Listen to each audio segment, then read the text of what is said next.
Guys പുറത്ത് നല്ല അടിപൊളി മഴ പെയ്യുവാണേ. ഇപ്പം കാണിച്ചു തരാം. ഞാൻ നോക്കുമ്പോൾ ജോലി കഴിഞ്ഞ് വന്നപ്പോഴത്തേക്കും ചെറിയ മഴക്കാറേ ഉണ്ടായിരുന്നുള്ളൂ. പിന്നെ അങ്ങോട്ട് ഇടിച്ചു കുത്തി മഴ അങ്ങോട്ട് പെയ്യാൻ തുടങ്ങി. ഞാൻ നിങ്ങളെ കാണിക്കാൻ വേണ്ടി നേരെ ടെറസിൻ്റെ മണ്ടയിലോട്ടാണ് പോയത്. അവിടെ ചെന്നപ്പോഴത്തേക്കും ഭയങ്കര മഴ.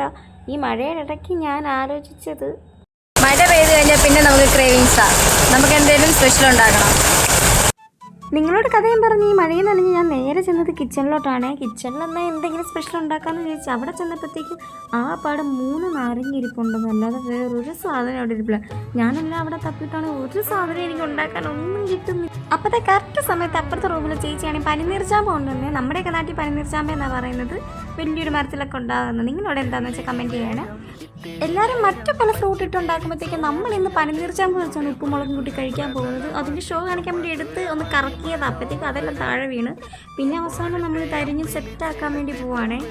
ഇതിൻ്റെ ഇടയ്ക്ക് വന്നത് കൊച്ചുവാണ്. കൊച്ചുൻ്റെ റൂംമേറ്റാണ്. ആർക്കിങ്ങനെ വീഡിയോയിലൊന്നും വരാൻ താല്പര്യമില്ലെന്ന്. പിന്നെ ഇന്ന് എന്തോ ഭാഗ്യത്തിൻ്റെ ഇടയിലൊക്കെ വന്നു. പിന്നെ കൊച്ചുവാണ് ഇതെല്ലാം അരിഞ്ഞ് സെറ്റാക്കിയത്. അതിൻ്റെ ഇടയ്ക്ക് ഞാനൊരു മുളകില്ലാത്ത ഒരെണ്ണം എടുത്ത് കഴിച്ച് നോക്കി. അപ്പോൾ നല്ല മധുരം ഉണ്ടായിരുന്നു. ഒത്തിരി നാൾക്ക് ശേഷമാണ് കഴിക്കുന്നത്. അതുകൊണ്ട് നല്ല ടേസ്റ്റ് ഉണ്ടായിരുന്നു. പിന്നെ ഉപ്പൊക്കെ ഇട്ട് അതിൻ്റെ പുറകെ മുളകൊക്കെ ഇട്ട് നന്നായിട്ട് മിക്സ് ചെയ്ത് ഇങ്ങനൊരു ടെക്സ്ചറിൽ കിട്ടിയേ. ഈ ഫ്രണ്ടിലത്തെ വാഴയെന്നൊരു താമസം നമ്മൾ വാഴയില പറിച്ചതേ. നമുക്കിതൊന്ന് ടേസ്റ്റ് ചെയ്ത് നോക്കാവേ. ആദ്യമായിട്ടാണ് നമ്മൾ ഈ പനിനീർച്ചാമ്പയൊക്കെ ഉപ്പിട്ട് കഴിച്ച് നോക്കുന്നത്. അല്ലാത്തൊക്കെ ട്രൈ ചെയ്തിട്ടുണ്ട്. കുഴപ്പമില്ല, നല്ല ടേസ്റ്റ് ഉണ്ട്. എന്നാലും അല്ലാതെ നോർമലായിട്ട് കഴിക്കുന്നതിൻ്റെ അത്രയും ടേസ്റ്റ് ഒന്നുമില്ല. എന്നാലും നിങ്ങളൊക്കെ ഒന്ന് ട്രൈ ചെയ്ത് നോക്ക്.